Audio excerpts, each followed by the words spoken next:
Kerjaan selesai. Oke, hari ini ada yang masuk nggak? Alhamdulillah kalau izin ya kalau gitu.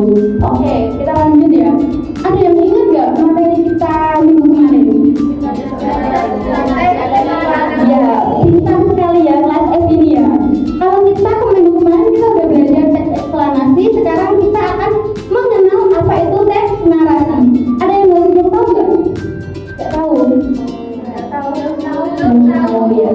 Oke, tujuan pembelajaran kita kali ini yaitu yang pertama adalah memahami pengertian dari teks narasi, yang kedua yaitu mengenal unsur-unsur teks narasi, yang ketiga ada mengidentifikasi tokoh. Nanti pembelajaran kita itu guru akan menampilkan video narasi animasi seperti itu, nanti kita identifikasi tokohnya, unsur-unsurnya, sama amanatnya. Oke. Sebelum pembelajaran kita hari ini anak-anak ya? Oke, kita lanjut. Apa itu teks narasi? Yaitu kegiatan mana? Penelitian berdasarkan usulan waktu yang bisa fiksi maupun non fiksi. Baik, dari definisi ini kita bisa ambil kesimpulan yaitu kalau teks narasi adalah mengisahkan, berarti contohnya itu ada seperti cerpen, ada seperti dongeng.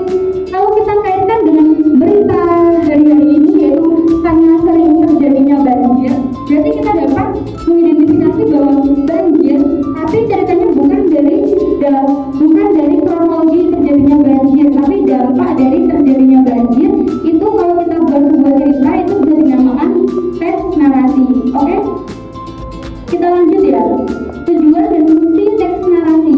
Tujuan dan fungsi teks narasi yaitu untuk memberikan informasi, menambahkan pengetahuan, serta menjadi hiburan bagi pembacanya. Untuk teks narasi yang biasanya yang fiksi kan biasanya kan ada novel, itu biasanya menghibur para pembacanya ya. Untuk ciri-cirinya bisa dibaca anak-anak. Sesuai dengan definisinya, teks tersebut harus bercerita tentang suatu kejadian dengan beberapa peristiwa kronologis atau order of event. Yang sebagai beberapa peristiwa, teks harus dihubungi masalah atau konflik yang menjadi puncak narasi tersebut, serta struktur teks narasi lainnya. Semua narasi harus memiliki unsur-unsurnya, tokoh, latar, alur, tema yang nanti akan kita bahas dalam. Baik, karena udah tadi kita sebutkan ciri-cirinya, kita lanjut ke unsur-unsur dan juga strukturnya. Kita akan bahas yang pertama ada struktur. Yang pertama itu orientasi, biasanya ada itu bagian pengenalan cerita. Yang kedua ada komplikasi, yaitu masalah atau munculnya masalah. Yang ketiga ada resolusi. Resolusi ini biasanya berisi penyelesaian masalah. Untuk yang terakhir ini koda, biasanya itu opsional, bisa tidak ada ataupun bisa ada. Dan koda ini biasanya berisi pesan dalam sebuah cerita itu ya. Untuk pembahasan selanjutnya yaitu unsur-unsur teks narasi. Yang pertama ada tokoh. Tokoh itu adalah orang yang berperan dalam sebuah cerita itu.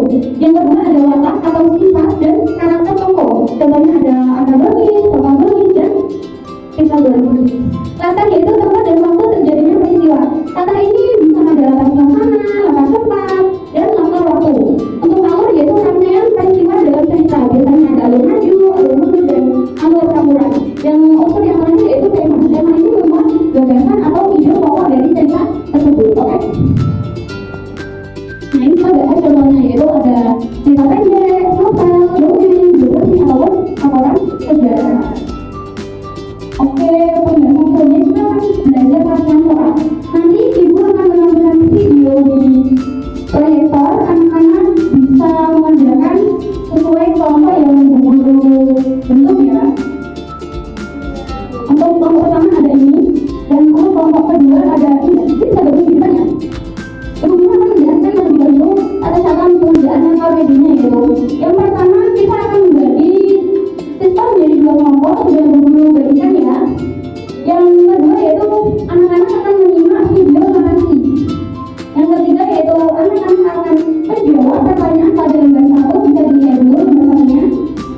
Lembar pertama. Kemudian setelah ini akan berdiskusi mengenai sifat-sifat pokok dalam cerita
Untuk anak pertamanya silakan bagi ibu dan tokoh. Yang pertama ada ibunya itu apa? Kita belajar jualan. Tokohnya ada siapa aja ya? Tokoh-tokohnya ada Musa, Sarah, Abdul, Anissa, Umar, Pak Uso. Untuk angka keduanya ada apa amanat yang dapat diambil? Silakan dipaparkan amanatnya. Amanat angka Dalam berdagang, sikap otoriti adalah persaingan, kerjasama, dan tolong-menolong, keikhlasan dalam berdagang, menghargai usaha orang lain. Ya, tepuk tangan untuk nomor 1. Ya, karena nomor 1 sudah menjawab pertanyaan dengan benar, kita kasih reward ya untuk nomor 1 ya. Baik.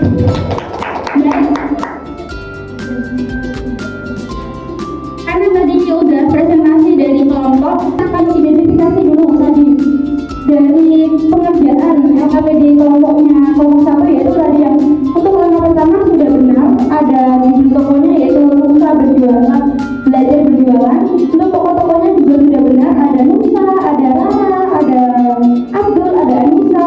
Dan untuk amanah yang diambil tadi juga sudah benar, yaitu ada kejujuran dalam berdagang, ada persahabatan dalam persaingan, dan lain-lain juga ya.